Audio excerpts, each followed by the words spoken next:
എക്സാലോജിക് മുഖ്യനെ കുറച്ചൊന്നുമല്ല ഭയപ്പെടുത്തുന്നതെന്ന് കഴിഞ്ഞ ദിവസത്തെ നയപ്രഖ്യാപനത്തിലൂടെ തന്നെ കേരളത്തിലെ ജനങ്ങൾക്ക് ഏകദേശം മനസ്സിലായി. സാധാരണഗതിയിൽ തന്റെ ഇച്ഛയ്ക്കനുസരിച്ച് മറ്റുള്ളവർ പ്രവർത്തിച്ചില്ലെങ്കിൽ അതിനെ അപ്പോൾ തന്നെ വിമർശിക്കുന്ന അല്ലെങ്കിൽ അതിനെതിരെ കയർത്ത് സംസാരിക്കുന്ന മുഖ്യൻ ഇത്തവണ തീർത്തും സമാധാനപ്രിയനായിരുന്നു. നയപ്രഖ്യാപനത്തിൽ 1 മിനിറ്റിനുള്ളിൽ തന്നെ ഗവർണർ നിയമസഭ വിട്ടതിൽ മുഖ്യൻ ഇന്നലെ ഗവർണറെ അനുകൂലിക്കുകയാണ് ഉണ്ടായത്.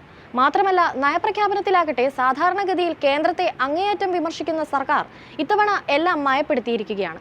സംസ്ഥാന സർക്കാരിന്റെ നയപ്രഖ്യാപനത്തിൽ കേന്ദ്ര സർക്കാരിനെതിരെ കടന്നാക്രമണമില്ല. പേരിന് വേണ്ടി മാത്രമുള്ള വിമർശനമാണുള്ളത്. ഗവർണർ ആരിഫ് മുഹമ്മദ് ഖാനെയും വിമർശിച്ചില്ല. കിഫ്ബിയെ കേന്ദ്രം ഞെരുക്കുന്നതിനെതിരെ കഴിഞ്ഞ വർഷം പ്രകടിപ്പിച്ച രോക്ഷവുമില്ല. ഇഡിയുടെയും ROCയുടെയും അന്വേഷണ കാലത്ത് കേരള സർക്കാർ മതിയായ കരുതൽ നയപ്രഖ്യാപനത്തിൽ എടുത്തിരുന്നു. സാമ്പത്തിക കാര്യങ്ങളിൽ കേന്ദ്രവും സംസ്ഥാനവും തമ്മിൽ അസമത്വമുണ്ട്. പണഞ്ഞെരുക്കത്തിന് ഇതാണ് കാരണം. സംസ്ഥാനങ്ങൾ സ്രോതസ്സിന്റെ പരിമിതി മറികടന്ന് ചെലവുകൾ ഏറ്റെടുക്കാൻ നിർബന്ധിതരാകുന്നു. ധനകാര്യ കമ്മീഷൻ അനുവദിക്കുന്ന നികുതി വിഹിതങ്ങളിലെ കുറവ് നിർബന്ധമായും ശ്രദ്ധിക്കേണ്ട വസ്തുതയാണ്. GST നഷ്ടപരിഹാരം നിർത്തിയതും റവന്യൂ കമ്മി ഗ്രാന്റ് കുറച്ചതും ബജറ്റിന് പുറത്തെ കടമെടുപ്പിന് നിയന്ത്രണം വച്ചതും സംസ്ഥാനത്തെ ബാധിച്ചു. തുടങ്ങിയ കാര്യങ്ങളാണ് നയപ്രഖ്യാപനത്തിലുള്ളത്.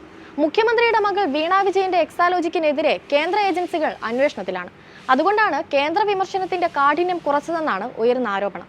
ഇനി അവതരിപ്പിക്കുന്ന കേരള ബജറ്റിലും എന്താണ് സംഭവിക്കുക എന്ന് പ്രതിപക്ഷമടക്കം ഉറ്റുനോക്കുന്നുണ്ട്.